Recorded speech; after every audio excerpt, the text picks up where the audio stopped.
렉스턴 스포츠가 어쩌면 단종될 수도 있다. 야, 이거 진짜 생각지도 못한 소식이죠. 그런데 이거 너무 막 심각하게 듣지 마시고요. 여러가지 이야기가 나오고 있는데 그중 하나라고 생각해 주시면 됩니다. 더 정확하게 말하면 차가 단종되는 게 아니라 렉스턴 스포츠라는 이름이 사라질 수도 있다는 겁니다. 왜 지금 KGM에서 판매 중이거나 판매 예정인 차들 중에 픽업 트럭들은 이름이 어떤가요? 모델명 뒤에 스포츠가 붙거나 투레스 픽업 트럭 같은 경우는 아직 이름이 확정되진 않았지만 픽업 트럭이라는 수식어가 붙어있잖아요. 스포츠가 붙어있지만 스포티한 차가 전혀 아니고, 그렇다고 언제까지 이걸 붙여놓을 수도 없으니 아예 모델명을 구분하고 정리해야 한다, 이런 얘기가 나오고 있는 거죠. 오늘은 그래서 그럼 앞으로 KGM이 모델명은 어떻게 바뀌는 거고 이게 왜 중요한 건지 이런 얘기를 해보겠습니다. 쌍용차 시절부터 픽업 트럭 모델에 스포츠라는 이름이 붙은 게 정말 오래됐죠. 무쏘 스포츠가 시작이니까 무려 22년이나 된, 어떻게 보면 전통입니다. 물론 그 당시에는 자동차와 스포츠라는 이름의 관계가 그렇게 두드러지진 않았습니다. 그 시절에는 아예 이름을 순우리말으로 짓거나 두 번째로 나온 차라고 렉스턴2, 소나타2 이런 식으로 이름을 지을 때라 스포츠라는 이름이 그렇게 뭐 논란거리가 되거나 바꿔야 한다는 비판을 받거나 하는 정도는 아니었다는 거죠. 그러나 지난 22년 동안 우리나라 소비자들이 자동차를 보는 눈과 평가하는 기준, 동시에 우리나라 자동차 산업의 위상 자체가 너무 달라지다 보니 이제는 스포츠라는 이름에 괴리감이 들기 시작한 겁니다. 렉스턴 스포츠의 주행 성능이 F150 랩터만큼 나왔다면 문제가 전혀 안 됐을 겁니다. 그리고 아예 렉스턴 픽업 트럭 기본 모델이 있고 고성능 모델에만 스포츠가 붙는다면 이것도 괜찮았을 텐데, 지금은 주행 성능이 뛰어난 것도 아니고 그렇다고 빠른 차도 아니다 보니 스포츠라는 수식어를 뗄 때가 됐다, 이런 소리가 나오기 시작했다는 거죠. 동시에 중요한 게 뭐냐, 이제는 체어맨도 단종됐기 때문에 KGM은 SUV와 픽업 트럭 두 종류의 자동차만 나오고 있잖아요. 그래서 아예 SUV는 SUV대로 픽업 트럭은 픽업 트럭대로 모델명 체계를 다시 만든다는 소리가 나오고 있는 거죠. 예를 들면 SUV 모델들은 액티언, 렉스턴, 무쏘, 코란도 이렇게 그 시절을 상징했던 차들이 이름을 쓰고요. 픽업 트럭은 아예 새로운 이름을 붙이거나 아니면 아예 포드처럼 픽업 트럭을 상징하는 모델명에 크기나 배기량 같은 걸 상징하는 숫자를 붙이거나 굉장히 다양한 방식으로 전개가 가능하다는 거죠. 이게 또 시기상 괜찮은 게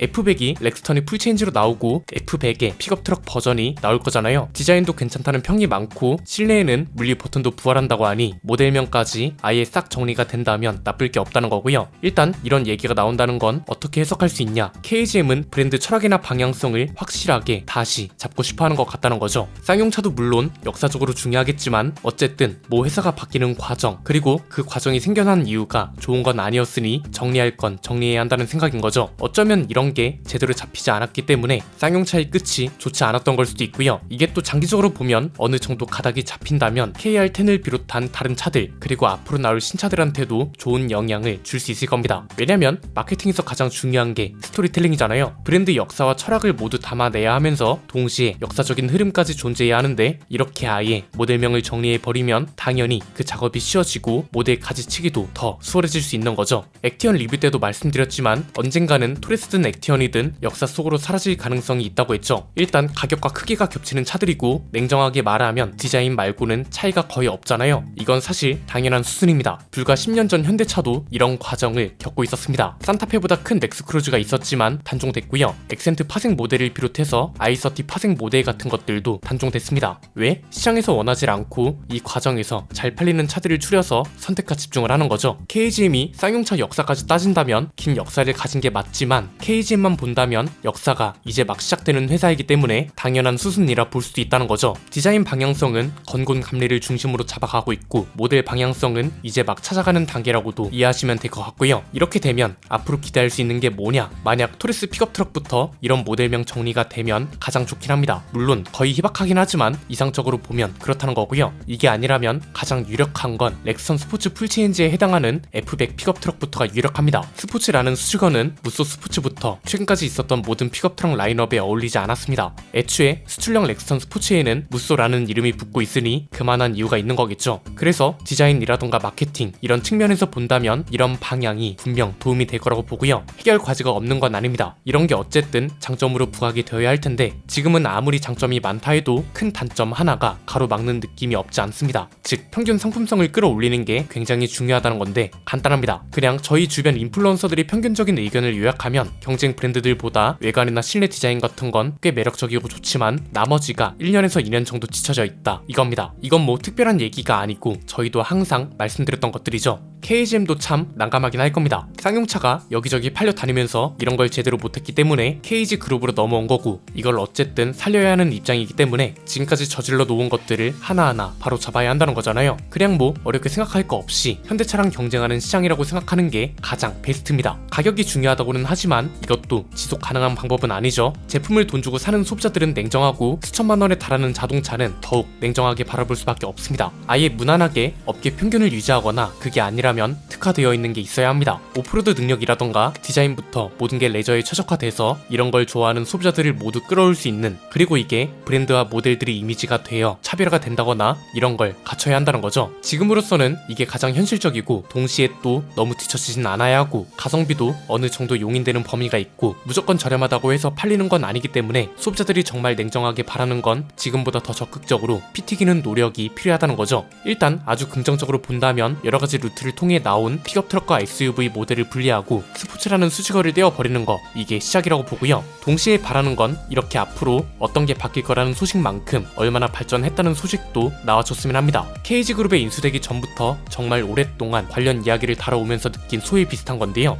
마케팅 관련 긍정적인 이야기라던가 앞으로의 계획 같은 게 정말 많이 나오고 심지어 좋은 내용이 많았던 건 사실입니다. 그런데 이런 내용들에 비해 상품성이 그걸 못 따라오는 경우라던가 신차가 나왔을 때의 오류 같은 것들이 이런 걸 모두 잡아먹는 사례가 많았기 때문에 이제는 이런 게 없어야 할 때가 됐다고 봅니다. 소비자들은 기다려주지 않습니다. 앞으로 나올 차들 기대를 충족시켜줬으면 합니다. 오늘 내용은 여기까지입니다. 내용이 유익하셨다면 구독과 좋아요, 알림 설정 부탁드립니다. 지금까지 저는 안피디였습니다. 감사합니다.